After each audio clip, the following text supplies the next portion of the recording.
Hi, I'm James Nelson, partner of Massey Knackle Realty Services, and I'm here to bring you the July 2014 Nelson Report podcast here from West Chelsea. Behind me is 532 West 20th Street, a 50-foot wide, 27,000 square foot development site that we currently have on the market for $27 million. Yes, we are asking upwards of $1,000 a buildable foot, but this is becoming the norm, not the exception.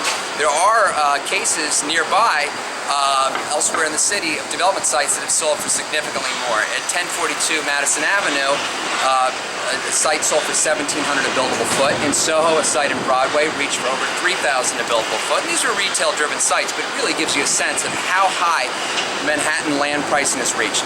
So now I'd like to bring you 8 reasons on why land could actually end up getting even more expensive. So the number one reason is that land is scarce. We did a report on Property Shark a couple months ago that showed that only 3% left of the Manhattan geography is unimproved land. So there's not much left to build on. The number 2 reason is that condo prices are through the roof. Right now, the average, according to Cork and Sunshine, for the first quarter of this year was $1,784 a square foot. This is 20% above 2012, and most interestingly enough, a lot of these sales were luxury. 900 sales, contracts signed rather, last year that were over $5 million. So the luxury market is really dominating. The number 3 reason is that inventory is very, very low. Right now there's only 4,386 apartments on the market in Manhattan, only half of those condo and even less of those new development.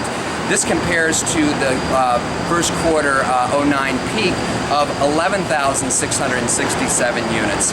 This is nowhere near the amount of inventory required because there was 14,700 sales that took place last year.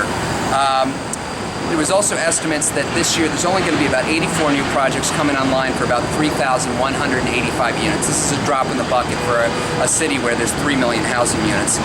The number 4 reason is the debt and equity is plentiful and cheap. It is true that you need to bring more equity to the equation, but you can now get construction financing in the high 3% interest only.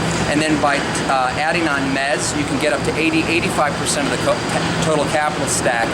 And the mezz right now is in the high single digits, so it makes for very attractive financing. The number 5 reason, which we kind of already covered, is retail drivers. When you have retail, for example, that's renting for $250, $500 a foot, that retail component alone could be worth $5,000 to $10,000 a foot once finished. So that really brings down the basis for the residential upstairs. The number 6 reason is air rights. Can sometimes blend down the cost of development. Here in West Chelsea, you have highline transfer rights that can be sold up and down 10th and 11th Avenue. Other areas around the city, you can benefit from inclusionary air rights where if affordable housing is produced off-site, you can apply it to sites. This can oftentimes bring down the total site cost. Number 7 is foreign demand. I don't know if you all saw this recent article from the New Yorker, but foreigners are now treating New York City as the safety deposit box for their investments. Our website tracks hits from 132 different countries. The final point that I would like to make, number 8, is the New York City population. By 2030, they're expecting another 1 million people to be added to our population, so over 9 million people. So we're certainly not going to be able to satisfy those housing units with just creating luxury, but that's a whole nother discussion as far as affordable, so I'll save that for a future report.